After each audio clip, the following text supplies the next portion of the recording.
निर्देशन और परामर्श, इन दोनों के बीच में अंतर क्या है? वेरी मोस्ट इंपॉर्टेंट क्वेश्चन, इसको अभी मोस्ट इंपॉर्टेंट लगा लो।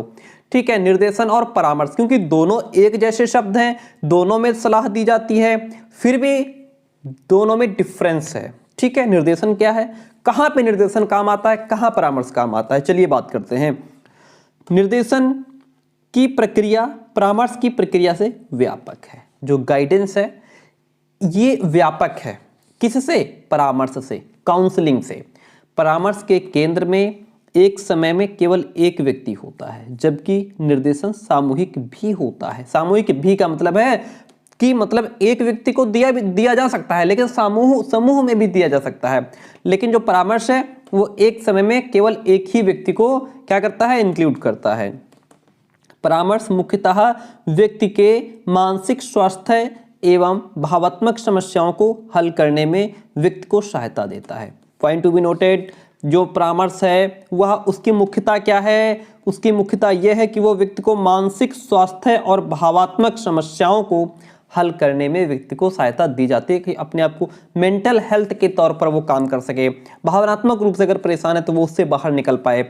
ठीक है, और व्यक्ति के परिवेश से ही संबद्ध रहता है कि आखिर किस प्रकार के वातावरण में वो रहता है, उसी से रिलेटेड होता है। जबकि निर्देशन का संबंध व्यक्तिगत समस्याओं के साथ साथ शैक्षिक, व्यावसायिक एवं अन्य समस्याओं में भी होता है।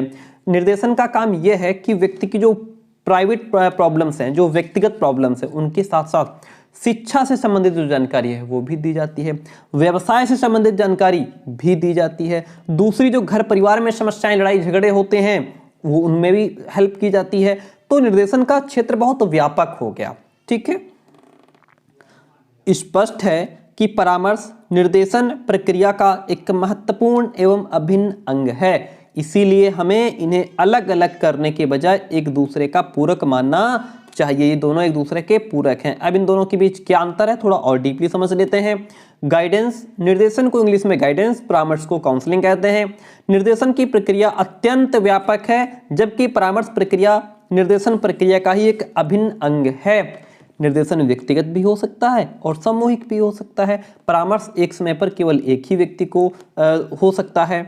निर्देशन का संबंध व्यक्तिगत समस्याओं के साथ साथ शैक्षिक, व्यावसायिक एवं अन्य समस्याओं से भी होता है। परामर्श प्रमुखता व्यक्ति के मानसिक स्वास्थ्य एवं भावात्मक समस्याओं के समाधान ढूंढने में सहायता करता है, कि उसकी मानसिक स्वास्थ्य से संबंधित क्या समस्या है, जो भावात्मक प्रॉब्लम्स हैं उनको दूर करने में मदद करता है। निर्देशन किसी भी व्यक्ति द्वारा प्रदान किया जा सकता है। निर्देशन किसी भी व्यक्ति द्वारा प्रदान किया जा सकता है। आवश्यक नहीं है कि निर्देशन प्रदान करने वाला व्यक्ति पूर्व प्रशिक्षित हो, ऐसा नहीं है। परामर्शदाता के लिए पूर्व प्रशिक्षण लेना आवश्यक होता है। इसमें वेल ट्रेंड व्यक्ति चाहिए, परामर्श में वेल ट्रेंड व्यक्ति चाहिए, अच्छा खासा प्रशिक्षण जिसने लिया हो। निर्देशन में आप कोई भी दे सकता है अगर थोड़ा बहुत उसको नॉलेज रखता है वो तो। निर्देशन वस्तुतः पत्र पत्रिकाओं, पुस्तकों एवं पत्राचार के द्वारा भी संभव है।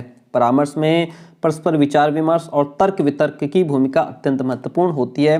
निर्देशन का मतलब यह है कि हमने अगर इंटरनेट से कुछ पढ़ लिया और कि अगर हमें बीएड के बाद क्या करना चाहिए, कैसे करना चाहिए, इंटरनेट पे भी वो अवेलेबल है। ठीक है, तो वहां से पढ़ लिया तो वहां से भी वो निर्देशन का काम कर रहा है हमारे लिए। लेकिन इसमें कह सकते हैं सामने चाहिए व्यक्ति।